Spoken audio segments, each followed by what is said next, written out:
Le 7-10 Listen anywhere. sur France Inter. Bonjour Franck Madevon. Bonjour Simon, bonjour à tous. Vous vous intéressez au risque de guerre civile aux États-Unis. Oui, je ne sais pas si vous avez vu ça Simon, les États-Unis sont en pleine insurrection. Le Texas et la Californie ont fait sécession et leur alliance, les forces de l'Ouest, est en route pour Washington. De quoi vous parlez ? Bon, rassurez-vous, ce n'est que le scénario d'un film Civil War, guerre civile, qui sort demain aux États-Unis et mercredi en France. C'est signé Alex Garland avec Kirsten Dunst dans le rôle d'une reporter de guerre qui traverse son propre pays à feu et à sang. Bon, je laisse la critique du film à ceux dont c'est le métier, mais sachez en quelques mots que Civil War est un thriller d'action réaliste et violent dont le propos politique tient sur une feuille de papier à cigarette, et c'est peut-être mieux ainsi.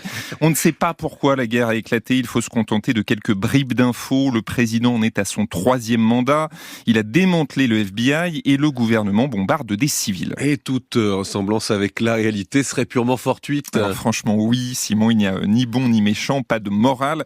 Pourtant, ce film est déjà un petit phénomène de société aux États-Unis. En cette année d'élection présidentielle, il rouvre le débat sur les fractures dans le pays. Une guerre civile est-elle vraiment une absurdité, un cauchemar ? Eh bien, peut-être pas. La polarisation politique est encore plus manifeste qu'en 2020. La société américaine se divise sur des questions centrales, l'immigration, l'avortement, les questions de genre, l'aide à l'Ukraine. L'assaut du Capitole le 6 janvier 2021 montre qu'un déferlement de violence est possible. Et aujourd'hui encore, plus d'un tiers des Américains, au bas mot, pensent que Joe Biden a volé son élection. Et il y a d'autres motifs d'inquiétude. Les services antiterroristes alertent sur le danger que présentent les groupes d'extrême droite dans un pays, rappelons-le, où circulent 400 millions d'armes à feu. Les fans MAGA de Donald Trump forment un mouvement hétérogène, mais ils expriment la même colère, le même sentiment que la société les rejette. Ils ont aussi les mêmes cibles, journalistes, juges, élites de Washington. Leur champion promet d'éliminer ses opposants, notamment les voyous de la gauche radicale, fermez les guillemets, qu'ils traitent de vermine.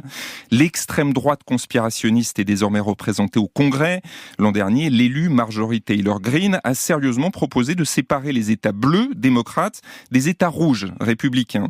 Autre exemple, le gouverneur du Texas, Greg Abbott, veut adopter ses propres lois anti-immigration contre l'avis de l'État fédéral. Pour le moment, le système résiste. La société américaine se fragmente mais n'explose pas.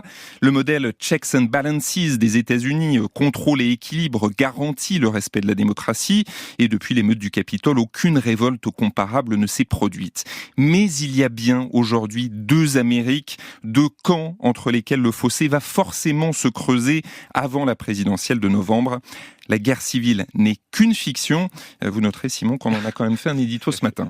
Et Civil War, justement, ce sera le thème d'un jour dans le monde. Ce soir à 18h sur Inter, Fabienne Sintès reçoit le journaliste Adam Nociter et l'historien Thomas Negaroff. Merci Franck Madevon.